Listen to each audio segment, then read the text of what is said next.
You guys ever get caught looking a little porn goofing? Oh yeah.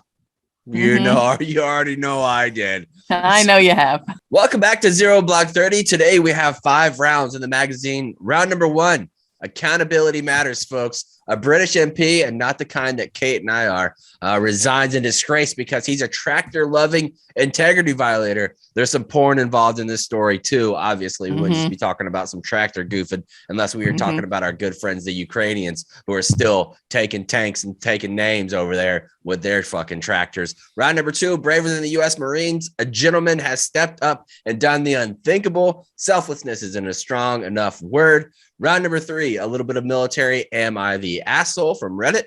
Finally, round number 4, a future Air Force Academy cadet had a lovely news article written about him after he was accepted to all 5 of the service academies. That's not something he'll regret, right, Cons? We'll get into that. No, not at all. I have some fun facts for that section, by the way. A couple factoids that I didn't know. When I put this on there, I was like, Kate's going to see it. And she's going to be fun fact in a way. And there's also another story that I have a feeling that you fun facted it up. There's been something in the air recently where you can feel the horniness. It's like a spark going through, and something's going to set it off, and everybody's going to be doing it. It's going to be Stu Finer's party that you got to go to.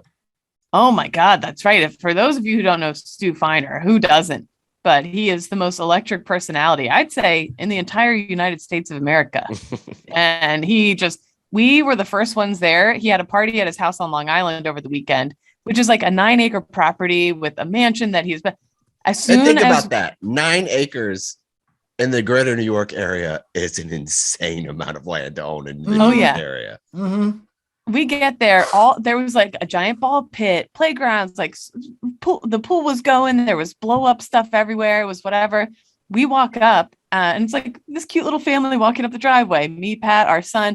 Stu comes out to meet us. He's like, hey, how's it going? I used to fuck my wife in the cul-de-sac over there in 1971 and look over at this house before I bought it. And it was like a pussy was telling me that we were going to buy this house. And I was like, thanks for having us, Stu. Appreciate it. It was so much fun though. I didn't attend. I just saw what was going on social. And when you look around everything that he had between the catering, the entertainment, the tents, all the other things, 2 live bands, having just gone through a wedding and knowing, kind of have an idea what things cost. That was a very expensive. What do you think? Realistically, I think low end, probably 25 grand on the low. Oh my scale. God. No. That isn't even on the low scale. Low scale, that was 50 grand. That was between $50,000 and $100,000. Yeah. Oh, there was security everywhere. He had a full out. Yeah. He had 2 gorgeous bathrooms in his driveway that were brought in, like not porta potties, but like gorgeous, stunning bathrooms. Like the whole thing was just so beautiful and so over the top. And one of the reasons he wanted to have it, his dad is a World War II veteran who is just one of the loveliest guys. And he wanted his dad to get to see everybody and blah, blah, blah. At one point, there was like 700 people there. And it didn't feel like it was overcrowded or anything, but it was just so much fun. I know I'm rambling, but I haven't been to a party in a hot minute. It was a hoot. It was a hoot. Oh, you haven't been to a party in a hot minute? Have I? Oh, the blowjob party at the sausage I was gonna castle. say, I saw you at my wedding. Oh, well, weddings don't count as parties. No, wait, a wedding? A wedding is a wedding. I don't think it's a party. I don't think you can classify it. You don't think so? Wait, your wedding had a great party. Because a party, if you go to a party and you are funneling beer bongs out of somebody's ass, nobody says boo about it. You do it at a wedding, you get in trouble. I feel like you have way more rules at a wedding than a party. Like Kate comes out there and she's doing butt cheek shot off of Megan making money. Nobody says shit about it at Stu's party. Yeah. She does that same thing in Boca Raton. I believe Big Al has a problem with it. And I don't know Big Al so much as the other folks might just raise an eyebrow. Yeah. At Stu's party, it wouldn't have been shocking. There was like kids running around playing, and at the same time, I wouldn't have been shocked to see someone butt chugging at all. Oh yeah, I'm surprised. And nobody would have batted an eye. Somebody may have. I don't know. Great. Not that there's anything wrong with that. No. And as you could probably tell, this is my Michael Jordan flu game podcast. I've been sick as shit. I don't know why I've taken like 1 million COVID tests. I guess there's still other sicknesses besides COVID, but I feel like I guess so. It sounds cool though. You sound very cool. You sound like Smoker Chaps. When I have a little bit of, I've been singing Billie Eilish all day. Yeah, I noticed that. this I was morning. waiting I for you to listened. start singing it. Like it like that, like it like that. Like it like that, like it like that, like Whoa. it like that. It's like she's in the room. Mm-hmm. I dig it. All right, let's get Yeah. going with the actual show today, which is presented by our good friends at Whistle Pig. If you haven't tried it out, I don't know what you're waiting for. Whistle Pig created the first 100% rye whiskey that is perfect for sipping and mixing. It is 100% rye whiskey that is bold, flavorful, spicy. It's a bartender's dream. It's perfect to mix up those cocktails. I saw one, by the way. I got this new cocktail recipe book that's for like the fancy modern man, which is lovely, by the way. Mhm. They have this seltzer, or it's a drink that they have in there. 2 ounces of rye whiskey, egg yolk. They put egg yolk, a little bit of maple syrup, like a couple droplets of maple syrup, and then some lemon squeeze. And then you shake it all up, and it's like a foamy little delight. I made one the other day. So lovely, so lovely. But I still prefer it straight, which you can get either way. If you go to whistlepig.com, enter the promo code, you don't even need a promo code, shop.whistlepigwhiskey.com, or at a local retailer, wherever you can get your booze. They're going to have it there. If it's the farm stock, the Boss Hog, what else do they got? They got all kinds of stuff. Anything that has Whistle Pig's logo on it, good enough whiskey for Quality. me. That's a damn fact. All right, let's move on to round number 1. Catherine, what do we have here? First, I have a question. You guys ever get caught looking a little porn goofing? Oh yeah. You already know I did. I know you have. I'm sure you have. So when Annalise and I first started dating, and look, I think a lot of this is because you come from different backgrounds, like coming from a conservative area where sex is always frowned upon and sex is like impurity thing. It's only for married folks. There's just a lot of sexual shaming that happens in the lower 48 states. Like there's just a lot of sexual shame that happens. So it never talked about sex. I mean, I told it a million times that I broke up with my high school and college girlfriend because she showed me her titties. Like I was I would say very conservative sexually. And when Annalise came over, I was a single dad, had been married before, was divorced, wasn't going out, wasn't hooking up with lots of ladies, wasn't exactly a ladies' man. So Annalise comes over to my house and uses my laptop, and she wants to show me a video on YouTube of some sort. And then you comes in and porn. It fills out the rest of it. Porn. And it's like, you could see all the different URLs that come up. It's that's people's worst nightmare. It is. It's like nightmare. XXL big titties, big swinging naturals, fucking little buttholes, like all the things that you don't want to show up. And we had only been dating for like maybe 2 or 3 weeks at this time when it was the first time she was coming up, and she was like, "Oh, I see that you've been watching a little bit of porn." And in my brain, like I'm like still Southern guy. I'm like, no, not me. I don't know who. You live alone. Not me, then who? Me looking at tits? This is insane. Never. I'll never be accused of this. So answer unemphatically yes. That time, and probably the worst time ever. Not necessarily porn, but it was naked. I guess it would be porn. Porn is like your spouse or significant other still be porn, right? Yeah, if it's like nudes and stuff. I guess it would classify as like pornography. If it's something you put your spank bank. Sure. So she, like, we live separately, so she would send me photos and things like that. We are on our way to our honeymoon. And I don't know if you guys remember this or not, but when MacBook first started out, one of their main things that they did was when you plugged in your iPhone, it was a selling feature that it was before the cloud. You plugged in your iPhone and automatically iPhotos would pop up and it would incorporate all your pictures. It would all sync together. So it's sync. Yeah. Well, so that means automatically, as soon as you plug in your phone, iPhotos pops up and it goes back to the folder that you're at before. I open up my laptop, plug in my phone to charge it on the way, and Annalise's butthole is like right there when you open it. And I'm like frozen in fear, like, oh shit, what do I do? Annalise sitting next to me in the seat next to me. She's like, shut the laptop. What is wrong with you? And I'm like, like trying to, she's like, shut it. So I finally shut it. And she looks at me with disgust. We check into Sandals, Jamaica for our little honeymoon trip.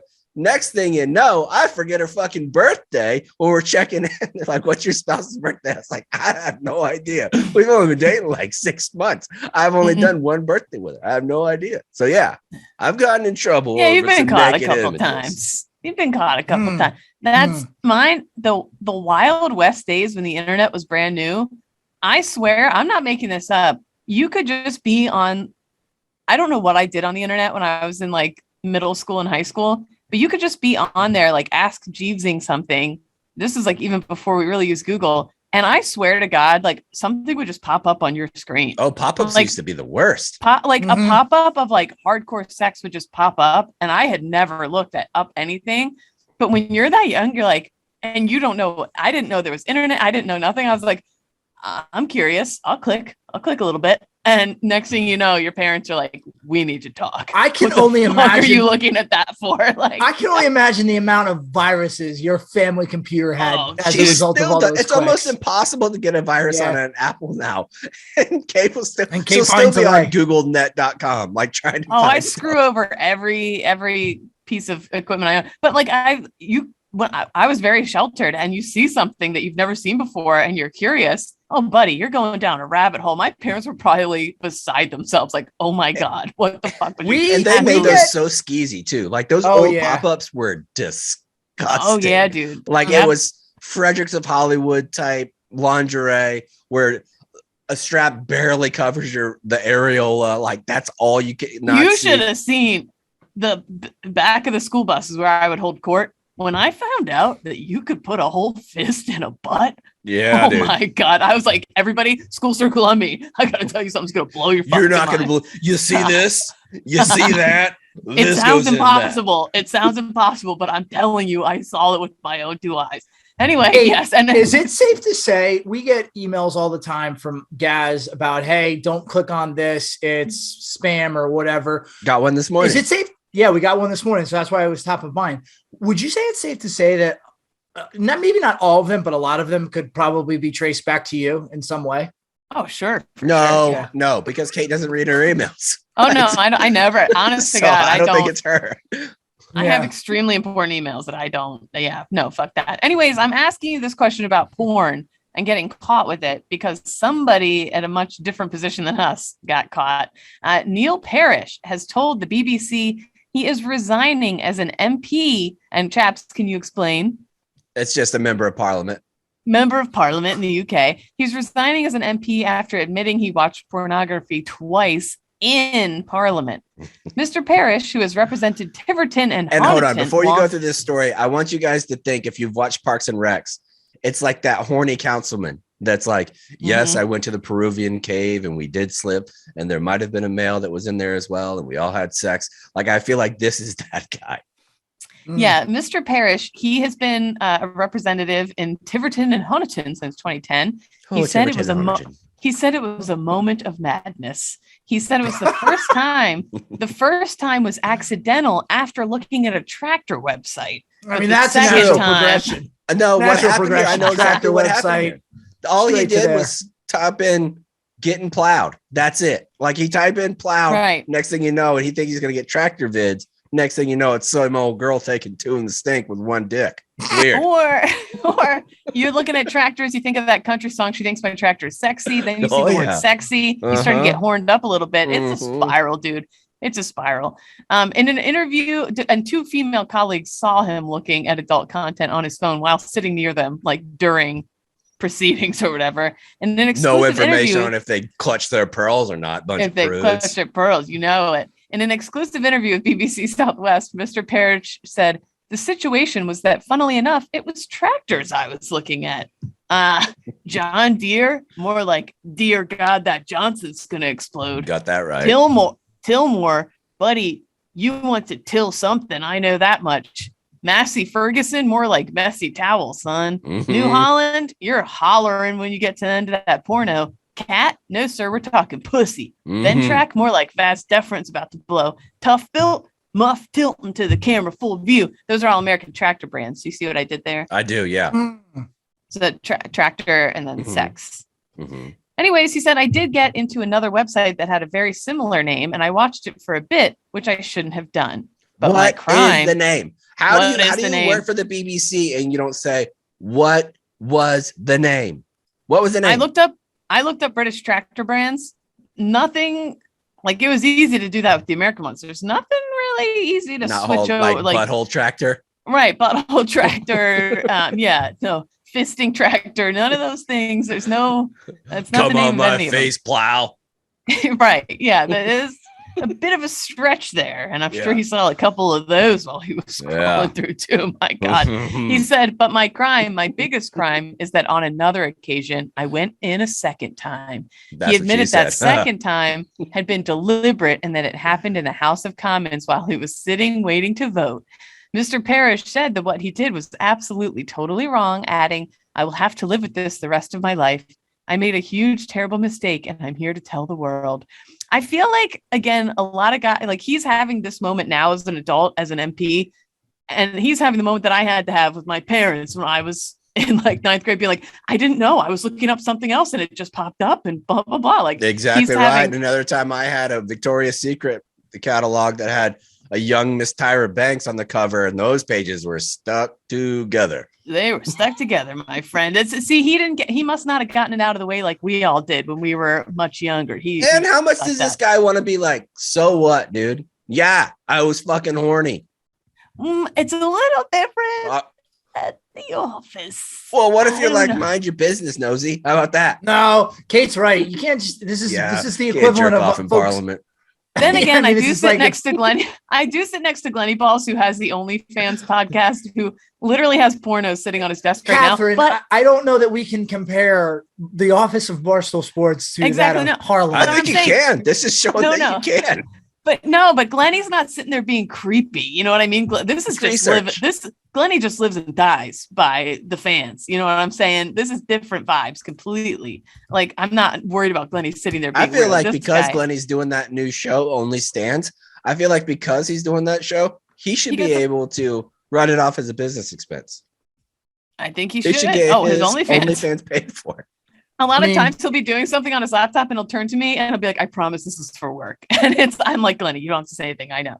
Anyways, asked about why he decided to watch the material in the Commons, Mr. Parrish said he did not know and that he must have taken complete leave of my senses and sense of decency. So this guy mentally phrase that is. He mentally blacked out. Yeah, that was me on Friday night or Saturday night after too many beers at the ballpark. I've taken leave of me senses. He appeared emotional as he said he was standing down after seeing the furor and damage it was causing his family, his constituents, and his local association. I was wrong. I was stupid. I lost sense of mind, he said, adding he was making a total apology. Mr. Parrish's local party, Tiverton and Honiton Conservatives, said it supported his decision to step down and thanked him for his service. Questioned by the BBC about his wife, Sue, finding out about the situation, he said, I know I should quite rightly be ashamed of that. He said she's been amazingly supportive, but admitted it was not something he wanted to discuss with her. In an earlier interview with the Times, Mrs. Parrish said the allegation was embarrassing and described her husband as quite a normal guy and a lovely person. If you were mad with every man who looked at pornography, you would not have many wives in the world, she said. So, I mean, she ain't wrong. No, she's not wrong. But also, I don't feel like that's one that you want your spouse interviewed about. That's super embarrassing. Like, for her to have to answer things that you jerked off to, that legitimately for most people might be their version of hell. Mm-hmm. Like, if you had to give somebody a complete readout of all the internet sites that you've actually been to, because what you're looking at when you're super horny, no one in the world should be able to see that. Also, too, like, something is wrong when, like, who among us hasn't been dangerously horny? But if you can't put the brakes on and be like, let me hold this off till later, gonna treat myself later, talk about, jerking it, jilling off. Yeah. Anyway, but like, if you can't put the brakes on and you're doing that in your office, in fucking Parliament, yeah. Yeah. Anyway, pretty weird. Yep, let's move on to round number 2, which today is going to be brought to you by our good friends at 1-800-Flowers. If your mom needs some flowers for Mother's Day, get on it right now, my friend, because moms run the world. So Mother's Day, show her how much you appreciate her by going to 1-800-Flowers.com right now. 1-800-Flowers is offering $25 off 2 dozen assorted roses. Yes, that's $25 off 2 dozen roses. They're going to send them in a lovely bouquet that comes in a nice little vase, and they're beautiful. They're long stems. They don't have a whole shit ton of stems on them. They're $25 off 2 dozen assorted roses. Is an amazing offer that you have to get on now.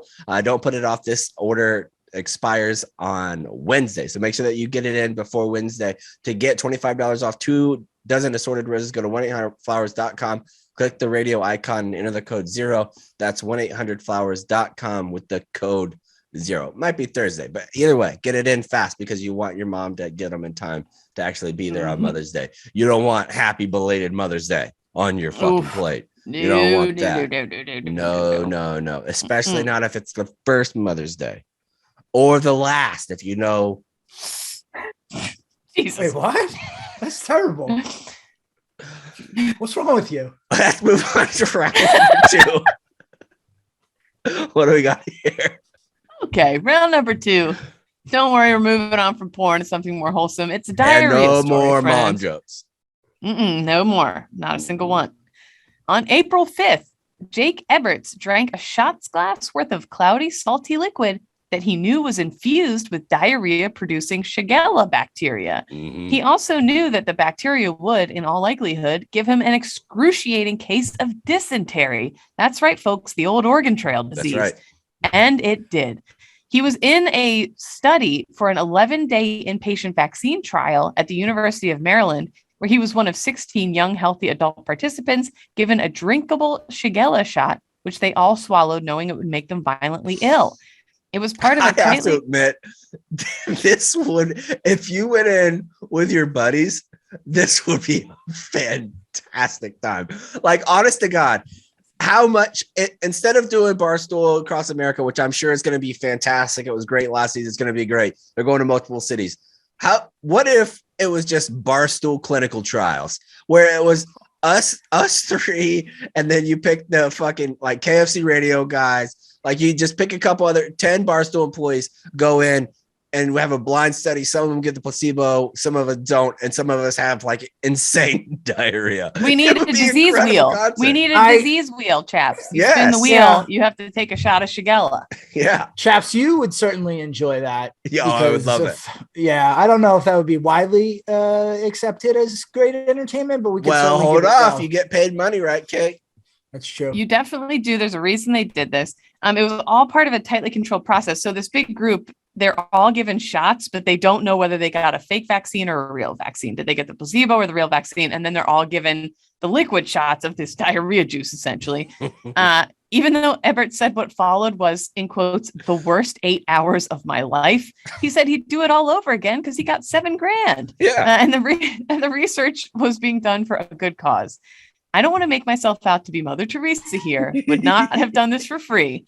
It's the big ask to ask someone to get dysentery, he told Insider on the eve of his dismissal from the dysentery ward.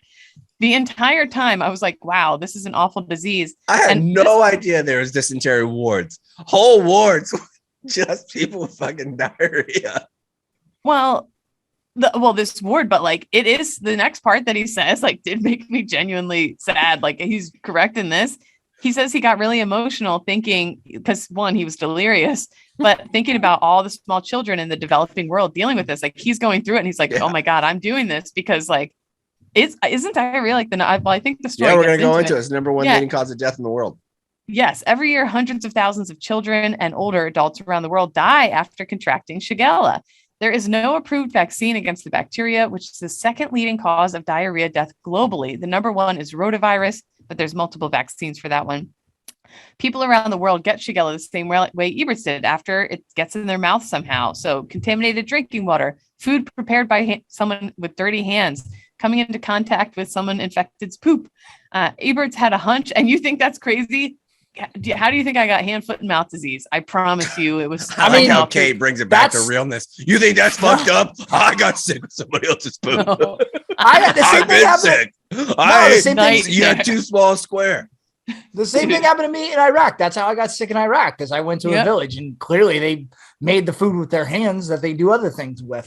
Poopy hands, man. You got the poop, and next thing you know, he had a hunch that he was among the unlucky non-vaccinated placebo group, given that he didn't react in any noticeable way to the 2 injections. Normally you get a little bit of a fever or a cough. He didn't get any of that. He also ended up with one of the worst cases of dysentery in the trial. He woke up. His illness started about 40 hours after he drank this stuff. When he woke up, we got to go back. That's a phenomenal quote. If I did get the vaccine, that is really bad news for the vaccine. Yeah, how sick he got. Yes, that is a great point. That's how I felt with my COVID. I was like, I did get the vaccine, and oh my God, what the fuck? His illness started about 40 hours after he drank the Shigella, which he woke up to cramps and chills and feeling like he had a stomach bug. Dude, find me a worse feeling than when you get those initial chills and you know you're on the precipice. Especially if you're in like a car and you start getting all hot and emotional. It's like that. So it's like a certain film of sweat that starts to cover your whole body. Chaps, you get emotional when you get sick? Oh buddy. Yeah. Like on the verge of tears. Oh yeah. The anxiety of knowing what's to come when you know what chills I'm talking about. Oh, fuck it. His symptoms quickly progressed. It's the pressure of the first spray that you deliver to the back of the toilet. You just know you're fucked. When you look back and see what your body has done. Sunday in here again. It's amazing. The human body is incredible. Truly. It really is. Spray power like that we've got. Videos of the pus poppers, like the one dude that grabs it and, and then it smashes against the window, like against the I know which one you're talking about. That's a great one. And I know Kant is the gentleman here, and I won't make him say it. I truly believe you could crack porcelain if you wanted to, pal. Oh, yeah. With your own body artillery. Anyways, it quickly Dibble progressed. It like a shotgun shell. Right. Fever, diarrhea, and bloody stool. He was bleeding out of his ass. I truly felt like I could not move, he said. Getting up to go to the bathroom or get his vitals checked felt Herculean. Every moment in the bathroom to get to wash my hands or to grab a paper towel, I would lie back down on the ground and just sit there for 5 minutes. Nurses began prescribing him many liters of rehydration solution, which he described as sad Gatorade. Okay, I gotta say that way that you read that last paragraph was hero journalist level. I mean, the way that you went and your voice dropped to really put in the emotional toil that this guy was going through. Thank you. When he said, "Thank you, I would lie back on the ground and just sit there for 5 minutes." He said, "It's just." Thank you. Je ne sais quoi. I feel like I've talked about on the show too many times probably, but when I don't know what it was, but when it was either rotavirus or Shigella that I got in Afghanistan on my first tour. And I feel like I was living it when he said, they found me collapsed in the moon dust outside. Like I physically, my whole body could not function anymore. And I couldn't even drag my own body to like wherever I was trying to walk to. I was so delirious. Like, I think I felt that when he said it, like it really, I've never been drained like that by any illness in my life until that happened. It's like, holy shit. And I'm really glad that nothing ever happened to you and you recovered fully and somebody found you. But looking back, knowing you, having your name listed on like a Afghanistan website, Afghanistan War, Kate Mannion, KIA, diarrhea, Marja would be incredible. It would be the way I would go. Well, they had to some of the Marines I served with said that the higher up commanders, like word would get down the line and they're like, did you hear about Mannion? And they're like, oh my God, what happened to her? Oh my God. And they're like, she got diarrhea really bad. And then they're like, she's stuck on this base recovering, but they had to give me like, yeah, that was me. I had to drink that Gatorade. They had to stick me with IVs so that I could like start functioning again. Anyways, he lied down under a pile of blankets. His fever rose to 103. After several hours, he was put on IV fluids and given antibiotic stuff. I'm not going to read that word. It's too complicated. No, give it a shot. You're usually really good at pronouncing words. Yeah, you nailed it. Latin. Yeah. Within 4 hours, his condition started to improve as he went from death's door to coherent, lucid, and able to walk and talk with a little bit of effort. He was exhausted and miserable, but he didn't feel fear. He said, I knew this was something I signed up for and it will pass, and I'm not going to die or anything. But even if I had been just at home and had somehow come across this, I would have been terrified because it was awful and the deterioration was so rapid. Every time Eberts had to relieve himself, he'd put the white hat on. He had to put this white hat on over the brim of the toilet to do his business and then cover it with a paper towel. That would be the part I think I couldn't do in this. Especially if you have diarrhea and you're shitting your brains every 5 minutes. Would be shitting in a little, basically like a coffee, shitting in like this cute little coffee filter type thing and saving it for people to come in and take it. I'd be like, please don't look at this. And then until he got really sick, he had to clean it up and bleach everything himself. Oh, that stinks. You're like feeling green and all clammy and just don't look inside this white bucket, whatever you do. That's some fucking spicy soup. Yeah, dude. That would be the worst part for me, would be them, besides nearly dying, would be them seeing what I was capable of. The nurses eventually had to do all of it. Like, that's your fucking crowning achievement. I bet I can shit grosser than any woman in here.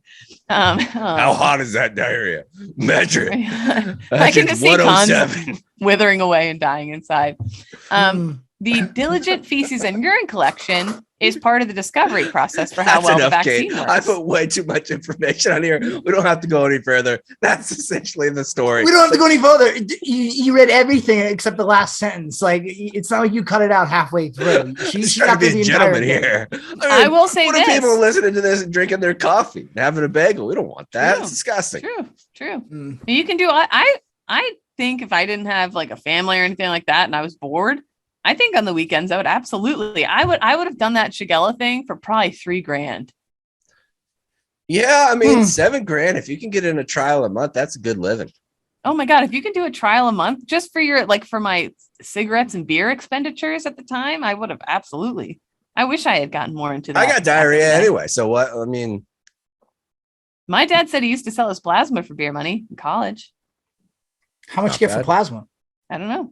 Enough for beer money, I guess. Enough for beer money.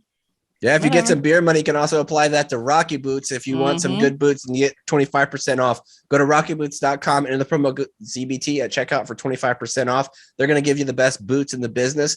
Whether you're going hiking and you're exploring the great outdoors, if you're doing some construction stuff, if you're back in the lawn game. By the way, my fucking neighbor posted this picture on Nextdoor. There was a 9-foot rattlesnake in my neighborhood that was legitimately like softball size around.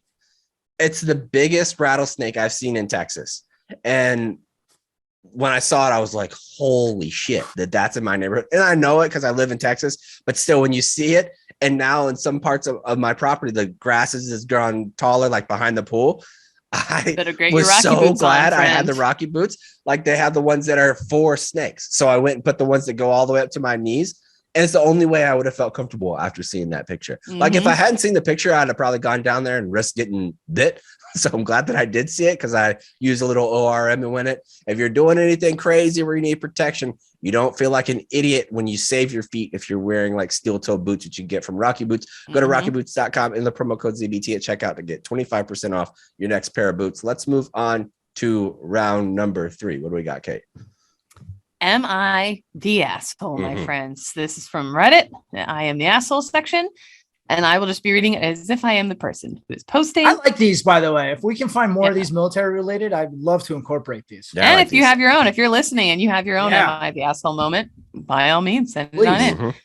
Okay, so like, I don't know if I'm really the asshole here, but I do think it's a bad situation, so bear with me. This happened 2 days ago. My female she's 25. female 25. She's a woman who's 25. And she's talking about her boyfriend, who is 29 years old and in the military.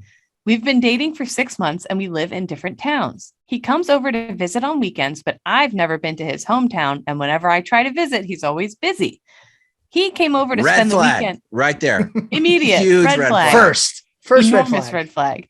He came over to spend the weekend with me and brought his military uniform. He was in the shower while his uniform was sitting on the bed. I felt bored and decided to put it on and took a picture of myself wearing it. I feel like this is a move that Kate would do. Like, if Kate wasn't a Marine herself and she was with somebody, like, I was just goofing, like just trying to make him laugh. Like, he comes out and you're like, like doing a salute. I probably would have jumped out of the closet in it. Right. Right. I would have done something. Doop, got your goose undercover camouflage. Yeah, something silly. I would have been goofing for sure. I don't know if I would have done the next part though. She put the uniform on. I felt bored. I decided to put it on, took a picture of myself wearing it, and I then shared it on my Facebook as part of my story and thought nothing of it. But once he found out, he blew up and started yelling at me saying I never should have touched his work stuff. I was baffled at his reaction. I said I was just trying it on. He said that I was being reckless towards his work. When he found out I posted a picture of me in it, he lost it completely. He told me that he can't believe I jeopardized his job for shits and giggles and for some internet likes. He was making me nervous, so I told him he was overreacting. He kept mumbling that I screwed him over because the uniform had his name tags on it. I asked, so what? He said that I don't get to fuck with his job and sabotage it with how I was acting. We had a fight and he grabbed his stuff and went back to his hometown after demanding I take the picture down and wipe it off my phone. I've been trying to contact him ever since, but no reply. I left him messages and he reads them but doesn't reply. Am I the asshole? I think I might have messed up, but part of me says this was an overreaction on his part. Initial thoughts. My initial thoughts is this guy, when I read it, I think I went along with some of the Reddit comments.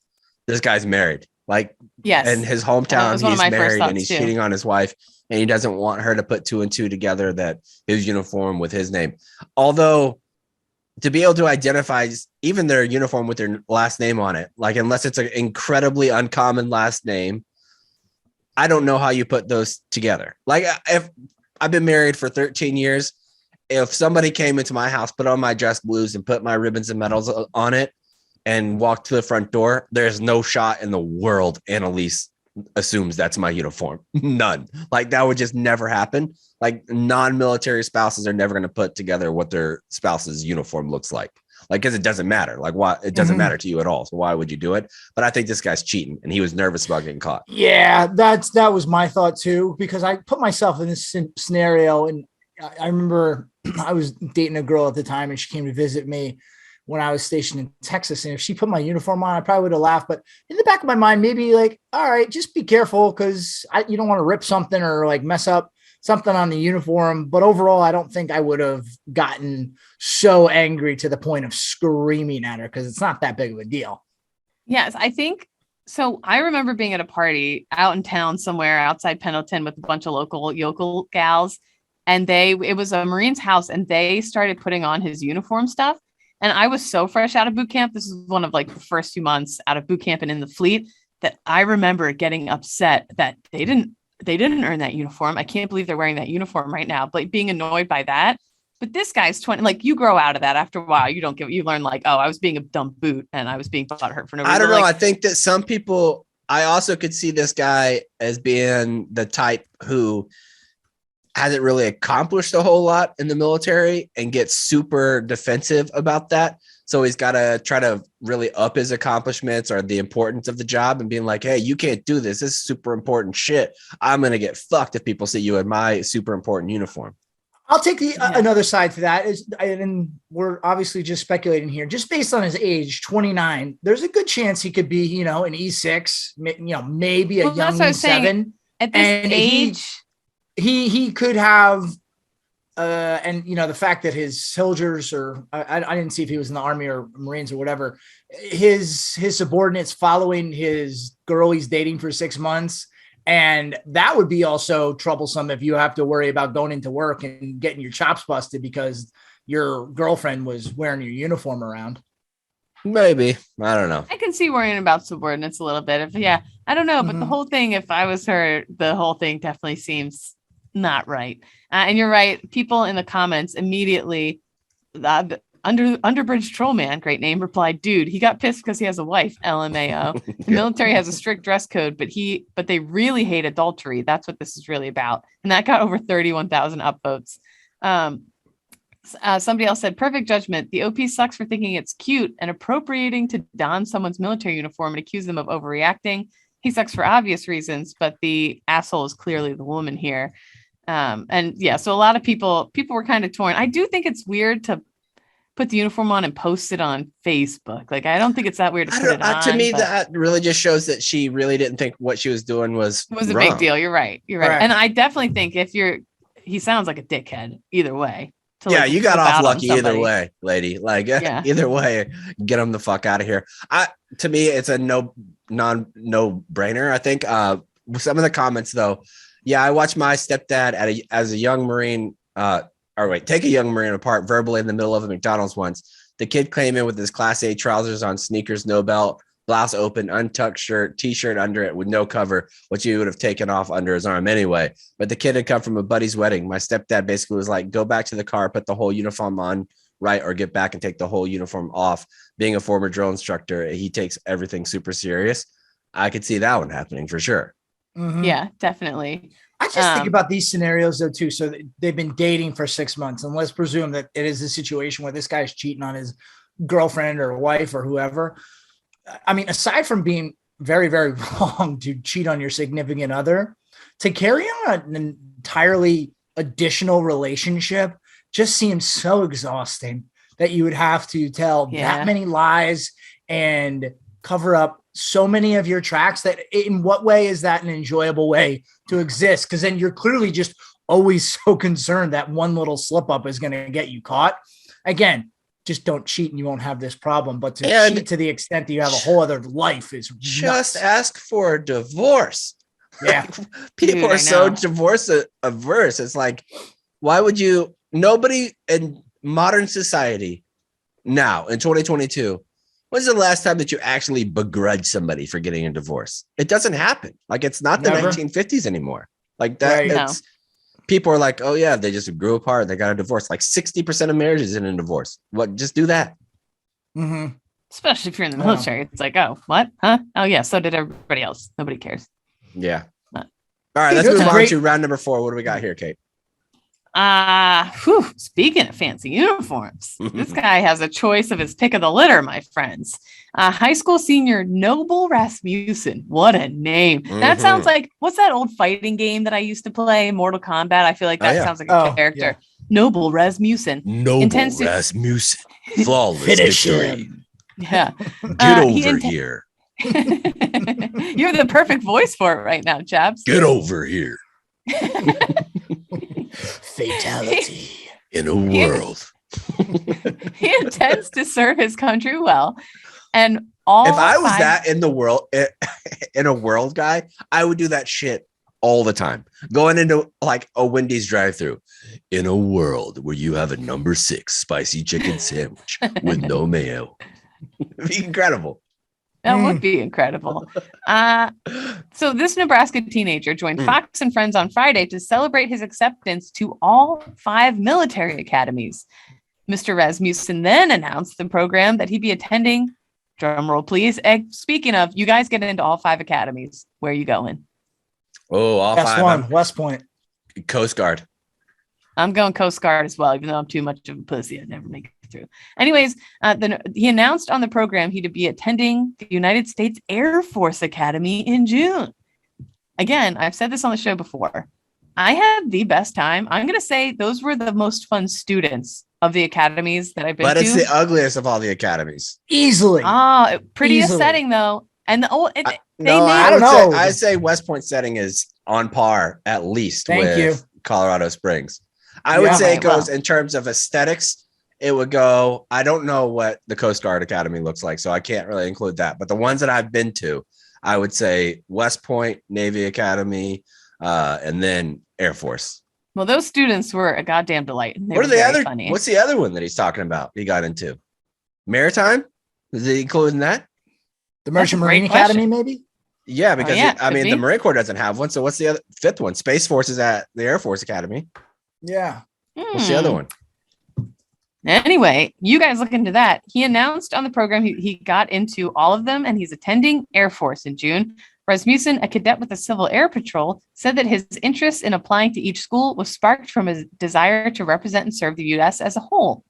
I want to serve my country the best I can, so applying to all academies presented the option to serve anywhere. I feel like it's my duty to serve my country.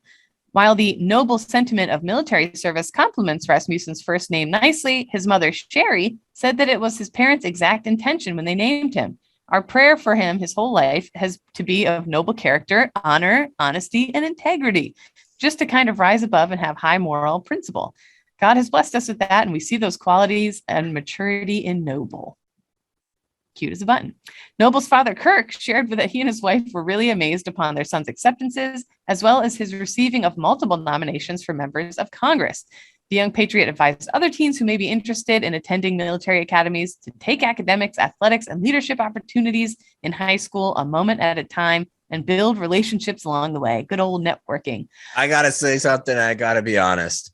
I want to shove this kid in a locker. Like, he just deserves it. This kid is the fucking worst. Like, I bet this kid, I hope he gets an integrity violation his first semester there and just really gets put on extra duties and things like that. I just want to serve, so I applied to all 5. Give me a fucking break, Noble. How about you go to your first class before you start patting yourself on the back? Yeah, that's a great point. You haven't accomplished anything. Yeah, send this. I actually want to find out who his instructors are and send this article. Be like, look at Noble. He's doing the best thing. Everybody say thanks, Noble. Thanks, Noble.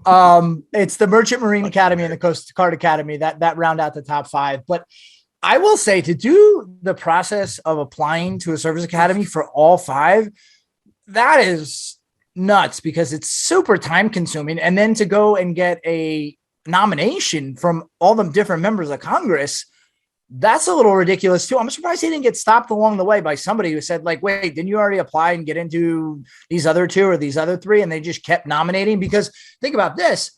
And then, they take it back and they can give it to another kid. But every time he gets a nomination, that's a nomination somebody else didn't get. So, right. It kind of screws. So, you know what? He's a little bit of a blue falcon. Yeah. Exactly He's right. taking away nominations from his other qualified individuals who couldn't from his state. So think about that, Noble. How did you get Lindsey Graham to do yours, Cons? As a member of Congress? No. Got her Ladybug Crehan. Oh, man. Well, did you know? So here's how hard it is to get in. From the National Center of Education Statistics, 41,989 people applied to the 5 academies for the class of 2023. This article is from 2020, I think. So that's for all combined, for all the academies together, about 42,000 people. However, that's way less than I would have thought. There's only 4,100 slots available each year, though. So that puts the overall acceptance rate at around 9.8%. That's higher than most Ivy League schools. So like Harvard and Columbia, only 5% of applicants. Stanford, only 4%, MIT, 7%. However, it is actually harder to get into the military academies than it is to get into Johns Hopkins, UCLA, Georgetown, Berkeley, and Notre Dame. So it is pretty fucking hard. A couple other notes I didn't know. You cannot be married. You cannot be pregnant, obviously. And you cannot have any dependents. I'm surprised that you can't be married or have dependents at this point. But isn't that only for incoming freshmen, not for people who are coming from like the actual services? Because I know, good question. Like, yeah, you can have like question. a couple enlisted people a year that get into like the Naval Academy and they'll do like active duty to school. I wonder if they have that waiver. That's a good question. I don't know. And then the nomination requirement, that's probably the most unique part of the academy admissions process. You have to even be considered for an appointment other than the Coast Guard, you have to have at least one nomination from an authorized nominating source. Up 75% of these are usually from members of Congress, senators or representatives, and each member can have up to 5 cadets or midshipmen nominated at one time. So you're right, Cons, they only get a certain amount. The U.S. Vice President is another source, and presidential nominations are available, but only for children of career military officers and enlisted personnel. So I bet that would be pretty good to have that one on to go through the old recruiting desk at the registrar's office. I feel like the president. That's an automatic in, right? The president gets like 5 automatic ins, I'm assuming, and the VP. I assume those like have to be. And then finally, I did not know this. So I applied to University of Pittsburgh. It was my number 1 when I was in high school. I wanted to go there so bad because it was the farthest I could go from home because I could, except my parents were like, you have to go in state. You suck academically. Like you can go anywhere, but it has to be in state. So I was like, I'm going all the way to Pittsburgh and they can't stop me. So I applied and I didn't get into the main campus. I got into the side campuses and I didn't know they have that for the military academies. University of Pittsburgh at Altoona. Is that where you went? I didn't go there because I went to visit the campus. I was like, fuck this. And then my dad tried to drive over a pedestrian bridge at Pitt Greensburg. And I was like, I can never show my face here again. Anyway, you can go to a prep school. They can be like, you're kind of on hold. Go to a prep school for some of these and we'll see how you do in the first year or two. But it's private military prep schools and you have to pay for it. And then maybe. It's prep schools for losers, Cons? Yeah, New Mexico. I'd never heard of these. New Mexico Military Institute, Marion Military Institute, and the Georgia Military College are some of the names of a few. No, but each academy also has their own prep school. You don't have to pay for that. So we'll send athletes there a lot of times to just get them another year to get their academics in order, or give them an extra year to grow and get better. Do you guys scoff at them, like the people that are actually at West Point? You're like, look at these fucking losers. No, and they all actually wear it as a badge of honor, and they're a very tight knit group because it's such a small class that goes to the prep school every year. That was that group I stuck with it. I worked hard, and yeah, true. The kid, he was a prep school kid. So yeah, they definitely see it as something that's not negative in any way, shape, or form, and nobody does really. And then the other thing that's very helpful too is when you start going to Beast, when you show up for the summer training, you kind of lean on those guys because they've already been around the environment for a year. So they got a lot of the answers to how you do things, just from small things on like little ways to, attach your ruck or tie, something on your rucksack, some little thing like that you wouldn't know if you weren't around the military before. So they're really a helpful bunch. They walk in and see everybody with their issued West Point boots on, and they're like, those must be comfortable shoes. I bet you can walk around West Point all day with shoes like that and not feel a thing. For round number 5, twins. Love twins. Oh, yeah. Also, probably my most rented movie of my childhood was Twins, starring Danny DeVito and fucking Arnold Schwarzenegger. I mean, that's a great flick. Great flick. Oh, I was going, as soon as it hit the dollar bin, the 99 cent at the Ride Out Landing video store, I knew I was going right there. Can I tell you, when I was still in the Army, and this is way back when, obviously, one of my favorite things to do would be like on a Tuesday night if I had some time to kill, because obviously back then also we just didn't have the same amount of options in terms of things to watch. I would go to Walmart and scour the $5 DVD bin for good finds. And sometimes to just take a chance, and then you end up seeing a movie you never would have seen otherwise, and it ended up being really good. So shout out to the $5 bin at Walmart. Miss you. Love the good $5 bin. Wow, just being a normal enlisted kind of guy. Hey, look, troops, I'm just like you. I'm digging around in this $5 bin like a poor. Yeah, look at me. Just like us, watching movies. Picking up my loafers and watching a flick like a regular guy. I do movies, guys. Twins. Yes. Let's circle it back. We're talking twins. This is a sexy, sexy twin story. A Florida man was sentenced Tuesday to 2 years in federal prison. Perfect for a twin, am I right? For using his twin brother's stolen identity to obtain tens of thousands worth of military benefits. Wayne Bowen, age 64, was sentenced in Jacksonville federal court and pled guilty in January to aggravated identity theft. He's also got to pay back over $63,000 in restitution. According to a plea agreement, Bowen used the name, social security card, and military discharge papers of his estranged twin brother in 2014 to apply to housing benefits and other military type stuff. The program, blah, blah, blah. So his twin brother had no idea he was doing this and hasn't even talked to him in like 10 years and had no idea that. That's got to be pretty bad to not talk to your twin brother. Yes. Yeah. Like whatever the fallout was, to stop talking to a twin, it's got to be pretty intense. I'd probably put his nutsack on his brother's drum set. Oh, if I had to guess, it'd probably be what it was, or collapse their bunk beds or something. It was either him or Johnny Hopkins or Sloan Kettering. Those guys get into it as well. He obtained a Florida ID card using his twin's identity. He initially told the agents that he and his twin had both served and that he'd been honorably discharged from the U.S. Army, but that is a lie. Only his brother served. I didn't think about that. If you have a shady identical twin, life must be very stressful. Gotta be awesome to be the shady identical twin where you've got to be just the shady one on your brother. Stuff. Yeah, absolutely. If you're sitting here right now and you have an identical twin and you guys get along right now, you might want to start thinking about getting shady before they do. You know what I mean? I'd love to hear some stories. Now, what if you've done some stuff? If you know for a fact that you're a dirty twin, right? Like you have a twin and you hate your twin spouse. Like imagine you just fucking hate them. you could pull an Amber Heard, sneak in, get his clothes or your twins' clothes, go into your bed, rip a dump right on the camera, like right on the bed, and be like, oh my God, and cause them to get a divorce or just fuck somebody else in their bed and make it think it was him. You can get rid of a spouse easy. Yeah, if you're listening now, start making the shift and be the shady twin, because otherwise, you're in for a nightmare. This guy used his brother's identity to get over $30,000 worth of medical services, over $18,000 in housing, over $12,000 in food and nutritional benefits. And his brother lives in a whole other state. He confirmed that he never applied for any of these benefits and never gave him permission. So this is kind of like a sad version of the Parent Trap, except he used his estranged twins' power for fraudulent housing instead of bringing their parents back together. But what if they used the defense and said, look, when one member of the family serves, we all serve? That's true. No, I don't buy that. I don't buy that. But also Parent Trap, it's one of our favorite movies, together movies.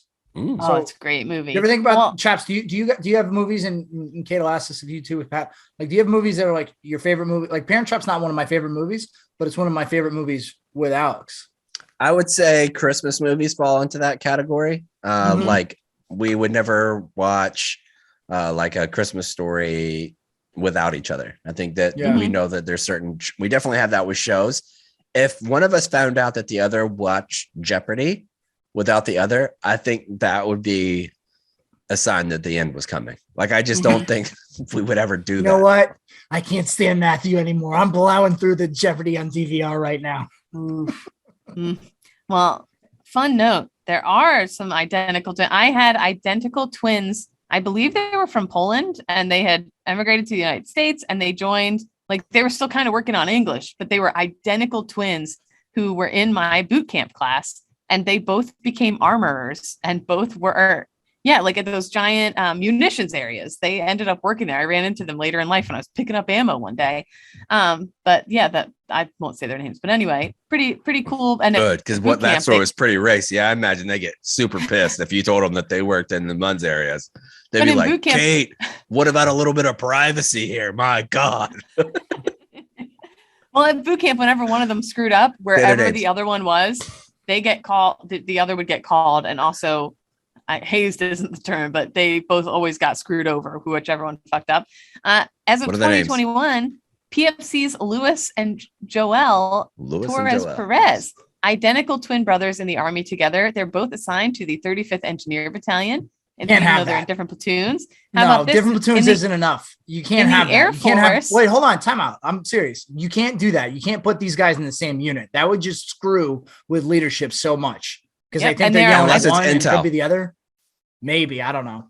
That's true. I put their photos in here and their name tapes. They look exactly. I could not tell these two apart if you gave me $1 million. They are exactly identical. Same rank, same name tape, same everything. You're right. I would never be able to tell.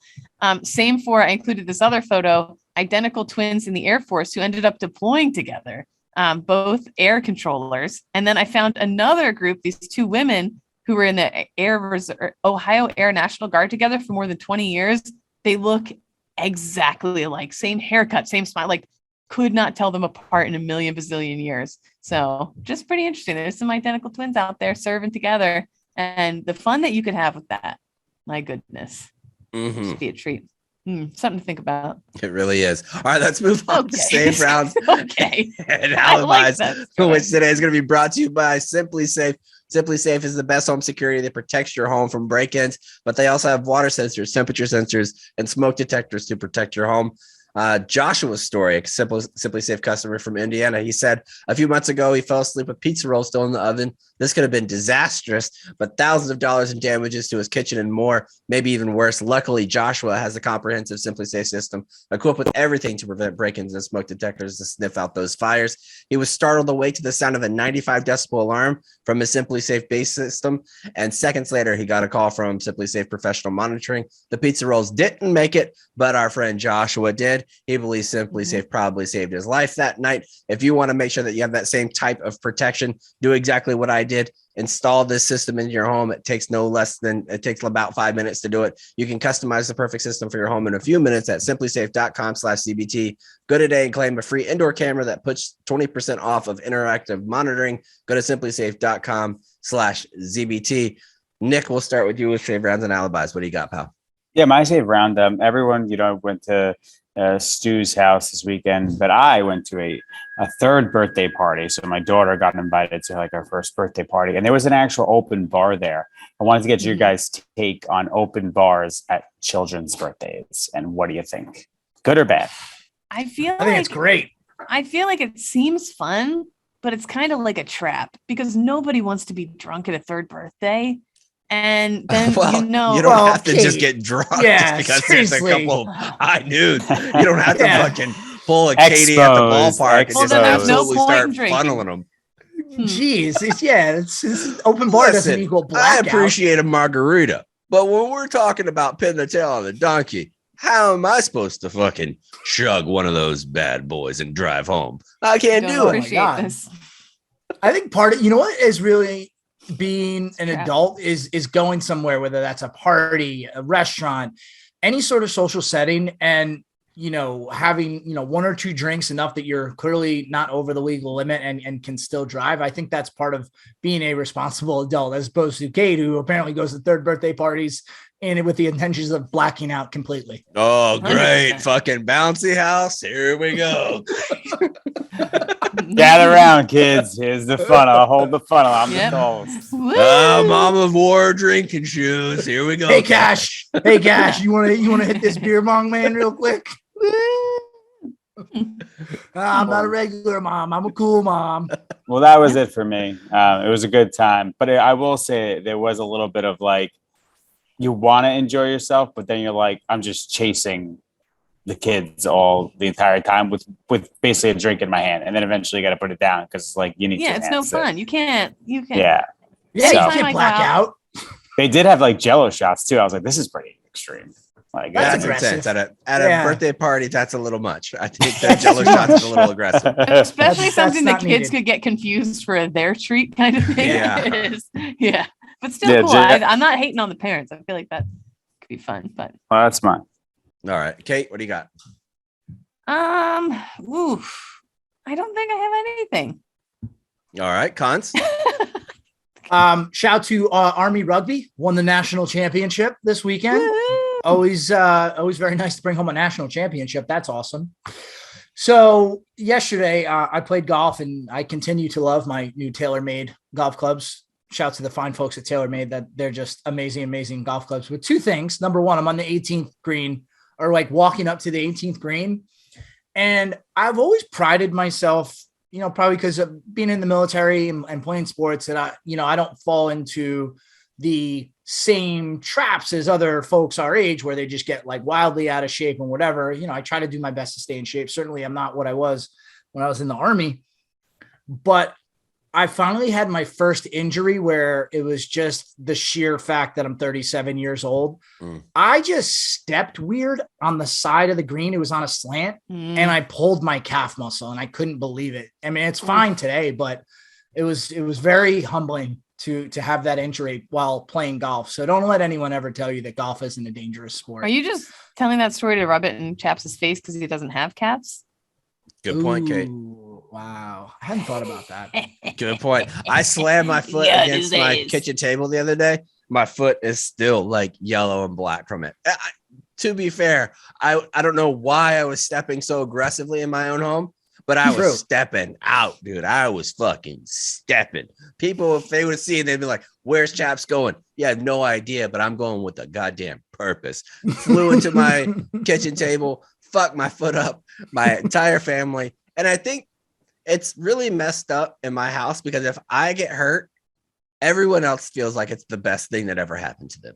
Like as soon as something happened to me, like it is like I'm like bleeding out of my face or something, and my whole family will be like, "Look at this fucking loser." But anybody else, I'm like, "Come here, I'll be kind to you." I don't get. You love them same. up, yeah. I don't get that's that a shame. same. That's a shame. But so anyway, we're finished. Oh, by the way, while I was telling that story, Alex sent me a text. Great story. I love her. So we finished the round, and we're having a beer after the round, and shout out to Stewie Pat who invited me to come play. We're playing with his dad, and we're just talking about whatever. It comes up that this gentleman invented the Choco Taco. That's He not worked true. No, it was true. It's it like was one of those true. things when somebody tells you they invented the Uncrustable. No, I'm telling you, he went on to explain he started working for Good Humor at the age of 14, and that's who he worked for his entire life. He just progressed through the company, and he was the one because they were doing some sort of crossover work with Taco Bell, and that's how he came up with the idea for the Choco Taco. Wow. No, and it's not fake, Nick. I'm taking this gentleman at his word. He would not have lied about something like that. So I got to play golf with the guy who invented the Choco Taco. How old was this guy? Oh, he was approaching 70. He was somewhere in his 60s. He's got 4 kids. Trying to believe it. What was it? What's the last name?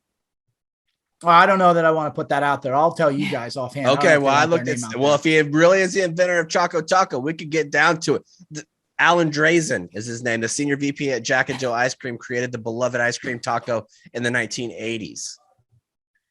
So I don't know if Cons wants to be on here. He Not couldn't true, pull it, Casey. Caps. Yes, he was told. No. I will admit, no. He did say he invented it.